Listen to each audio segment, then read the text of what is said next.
pagiging katatawanan lang ang Senado, madadagdag lang yung Willie Revilla. Dapat hindi kayo judgmental. Hindi naman ako sila eh. Iba naman ako sa kanila.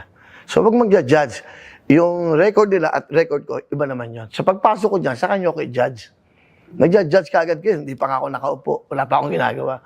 Never judge anyone. At the same time, masasamang tao ba itong niluklok nyo dyan? Hindi naman mga kriminal to eh.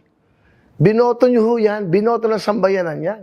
So, yung mga sinasabi nyo, nagiging komedyante na ano, majority po ito eh. Binoto po ito ng ano. Sinasabi nila, mga dynasty na. Binoboto sila ng sambayanan. Anong gagawin natin?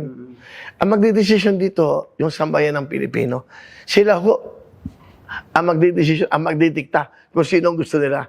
Hindi kung sino-sino lang. Para sa akin. Tama ba yung sagot ko? Opo, tama po yan. Kasi everyone is unique to each other. Diba? Kami mga kanya-kanya. Ikaw ba, kukumpira ba kita kay kabayan? Siyempre hindi, may kanya-kanya kayo. Kukumpira ba kita kung kani-kanino? Siyempre hindi eh.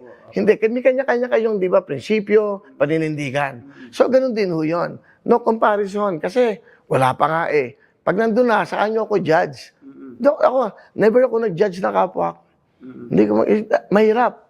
Kasi hindi mo naman kilala. Pag nakasama mo, akala mo mayabang. Napakabait pa ng tao nito. Di ba, nagkakamali ka eh.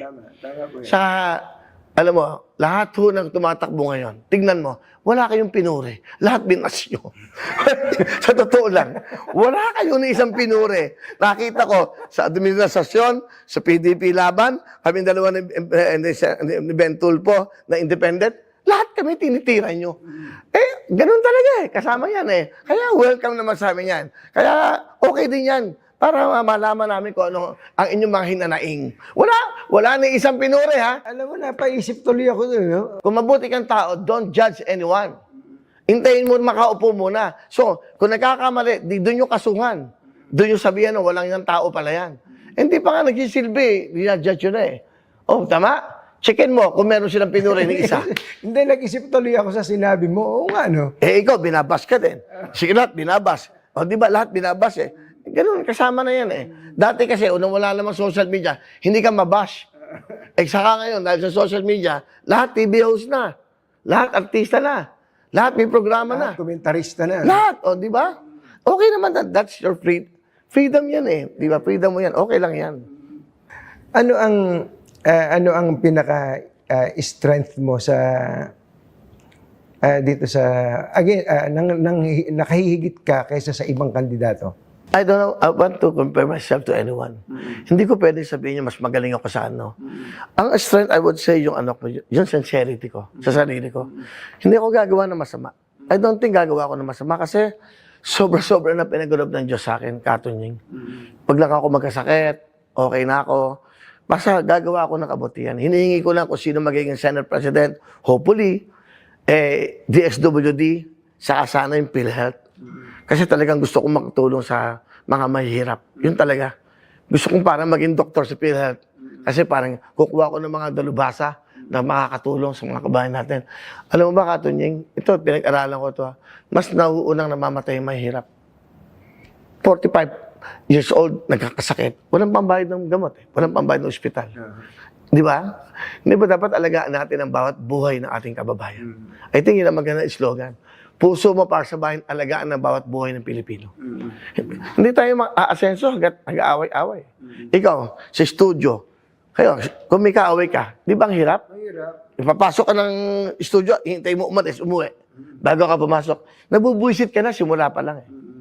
Sana magkasama-sama tayo para sa mga kababayan nating mahihirap. Ang dami pong mahirap, nakaawa-awa. Pagkain lang, pinoproblema nila. Sa opinion ko yun. Okay, basta nila. Ang kagandahan nitong interview na to, ayoko na mag-interview. Gusto ko na lang makinig sa'yo eh. Ako in-interview mo eh. Diba? Kasi tinatanong mo ako, sinasabi ko lahat. Natutuwa nga ako na hindi mo na kailangan magtanong dahil bago ko pa itanong, sinasagot na. Kapag ka pinalad ka na maging senador, sabihin natin 1 to 5 ang ranking mo. Matitigil ka na ba doon? Baka sa 2028 may maghila naman sa'yo, takbo tayong presidente, takbo tayong vice-presidente. nakikita mo ba yung senaryo na yun? Basta makakatulong ako sa bansa, gagawin ko. So in other words, willing ka na tumakbo sa mas mataas na posisyon. Pag ipagkakaloob sa akin ng Diyos at pag gusto ng tao, bakit hindi? Itong bansa natin ngayon, hating-hati. Sobrang hati. Ikaw nga, nakita ko yung comment mo.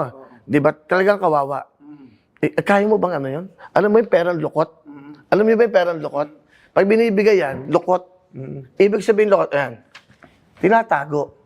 That is illegal. Nakakalimutan kami, ha? That is illegal. Yung perang maayos, binibigay mo ng pagtulong, malinis. Yan ang mga dapat nyo malaman. Kasi pag perang lukot, nasa ilalim.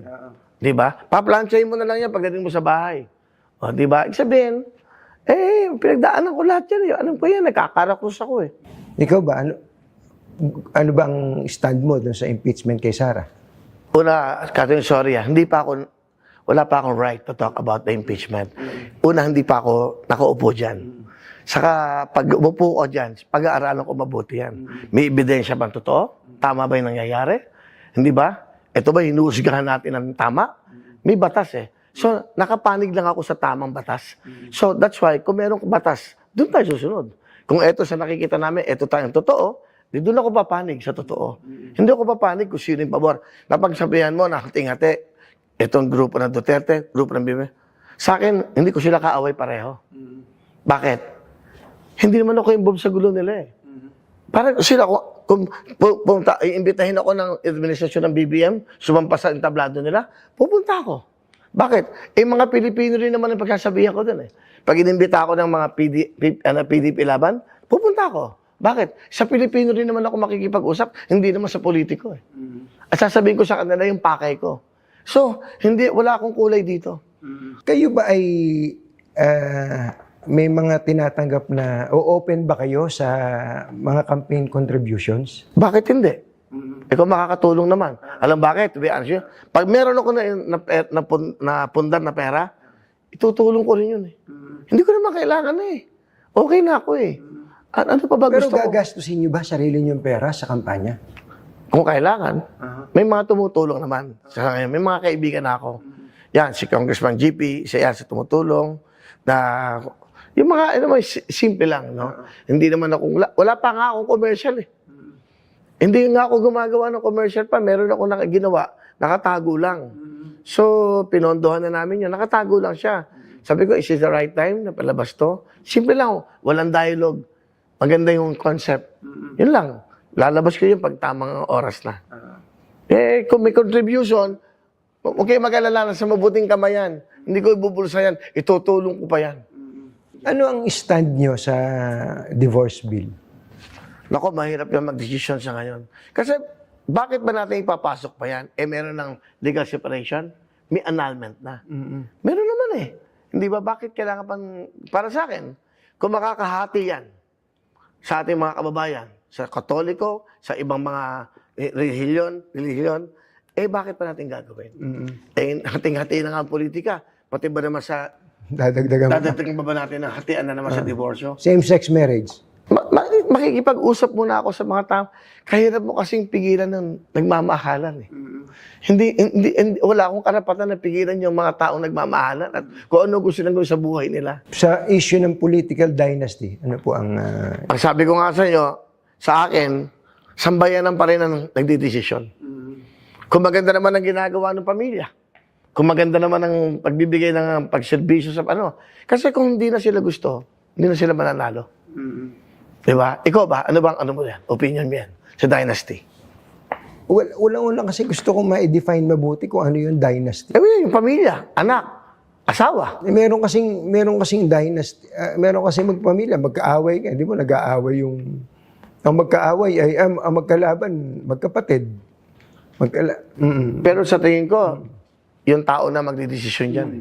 So dapat to, sa ngayon, aralin nyo mabuti, iboboto nyo. Umunlad ba ang buhay nyo? Yung ba mga pinangako nila sa inyo, natupad ba?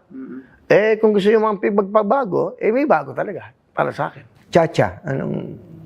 More of tango ko eh. Tango ko. Umisan lambada, mas maganda. Alam mo, Kata niya, hindi ako pwede magsalta sa'yo ng May alam ako pa, hindi ko alam. Kailangan sabihin ko si totoo, aaralin ko muna lahat ito. Yung drug war. Ay, nako. Siyempre, dapat talagang mawala yung mga drug addicts na yan. Yan ang salot ng bawat Pilipino. May dapat para sa akin. Talagang dapat sa akin, mananagot dapat yan. Lalo na yung buhay ang kinuha mo. Buhay din dapat kapat-kapat yan. So, sa death penalty, Hindi ako death penalty pero more of the life imprisonment life ako. imprisonment. Bakit? Sige. Para magdusa siya ng habang buhay. Doon ka na tumanda. Pagdusahan mo, kung nagkaroon ka ng krimen ng 19 o 20 years, hanggang sandang abutin doon ka. Mas mahirap yun. Kasi life imprisonment, habang buhay ka, nagdudusa ka. Pero pag na-lethal injection ka o whatever, kung ano Tapos man. agad no? Di ba? Pati, wala na, tapos ka na agad. Ito pagdusahan mo. Na huwag naman siya kakampihan ng Nangusgato. husgado. Okay. Masakit sa'yo na naulila ka. Sa pork barrel, yung ano pong stand nyo doon? Hindi ko, yung pork barrel kasi, marami kasi mga kwento dyan. So, aalamin ko muna lahat yan kung ano. Ano ba yung pork barrel na yan talaga? Siyempre, mahirap ako magsalita na hindi ko pa alam pinapasukan ko. Sabihin, wala talagang alam yan. Kaya nga aalamin ko eh. Di ba? So, Di ba? pinag-aaralan nyo pa lahat na ito? Lahat. Kaya pinag-aaralan ko lahat to. Huwag kayong mag-alala. At pag napag-aralan ko to, siyempre, malalaman ko na. Ito pala yung pork barrel. Saka po pwede ako magpahin. Saka ako, ang gusto ko pag naging senador ako, meron akong interview. Weekly. O, ito yung project na ginagawa ko ngayon. Napadala ko ng ganito at yung mga teacher na tumatawid ng ilog. Napagawa kami ng magandang tulay doon, panghabang buhay. Ang isa pang problema, bakit gusto ko mag-DSWD? Una, gusto ko sana yung mga eskwelahan itaas. Itaas. Kasi pag nagbababa, yung buildings, structural. Bakit? Pag nagbabaha, hindi rin mapuntahan.